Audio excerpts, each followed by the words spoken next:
Je m'appelle Bharat Agarwal, professeur d'oncologie au Centre de recherche sur le cancer de l'Université du Texas. Lorsque nous avons entamé nos travaux sur la curcumine, il y avait moins d'une cinquantaine de publications. Aujourd'hui, il y en a plus de 3000. L'effet de la curcumine sur la plupart des formes de cancer communes a maintenant été étudié. Et à ma connaissance, il n'y a pas de type de cancer qui ne réponde pas à la curcumine.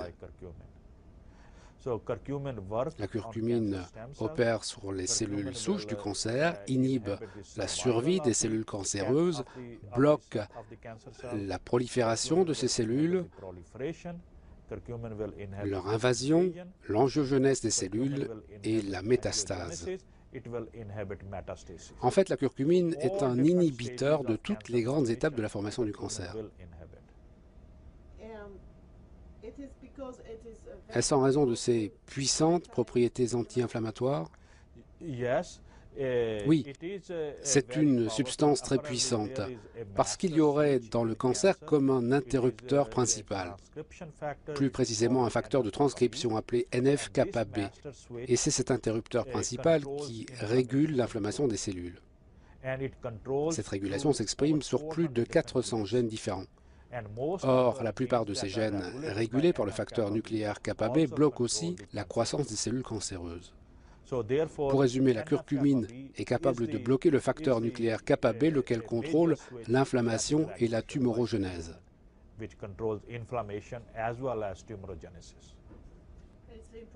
Et c'est important parce qu'il n'y a pas de cancer sans inflammation.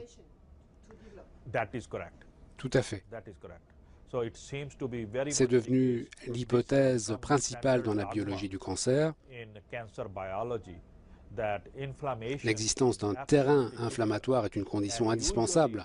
Mais attention, ces états inflammatoires doivent se développer sur la durée, pendant 20 à 30 ans, avant de donner lieu à un cancer qui peut être dépisté.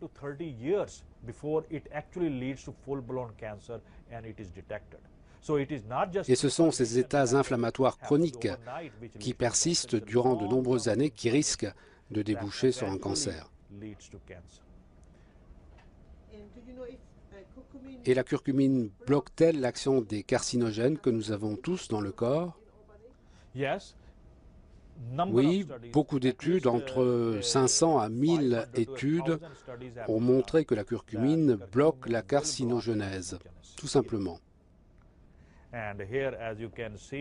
Ici, nous voyons des cellules pancréatiques cancéreuses durant le processus d'apoptose envers les cellules vivantes. Nous les avons traitées soit à la curcumine, soit à la gemcitabine, la chimiothérapie standard pour les cancers du pancréas, soit les deux à la fois. Et nous avons constaté que l'apoptose des cellules arrive à son maximum quand le traitement associe curcumine et gemcitabine. Les deux ensemble fonctionnent bien. Et la curcumine réduit-elle aussi l'angiogenèse? En effet, la curcumine est un inhibiteur puissant de l'angiogenèse. Il semblerait que la protéine qui déclenche l'angiogenèse soit totalement inhibée par la curcumine. On le voit bien ici sur ces cellules pancréatiques cancéreuses. La tumeur est fortement angiogène, c'est la couleur rouge qui l'indique. L'angiogenèse fait grandir cette tumeur, et dès que l'on donne de la curcumine aux souris, l'angiogenèse disparaît, la couleur rouge s'estompe et la tumeur décroît. Voilà ce qu'on a constaté. La tumeur décroît fortement. Et les vaisseaux sanguins disparaissent? Oui, et on peut dire que la curcumine est un puissant facteur anti-angiogénique. Voici un exemple de traitement à la curcumine de patients atteints d'un cancer du pancréas. On leur a administré 8 grammes de curcumine par jour pendant 2 mois. 17 patients ont répondu, 11 ont montré une stabilisation de la masse tumorale et chez un patient, une régression de la tumeur a été enclenchée. En l'occurrence, la tumeur a été réduite de 73%. Or, ce patient, on lui avait dit qu'il lui restait 3 mois à vivre. 2 ans plus tard, ce patient est toujours là.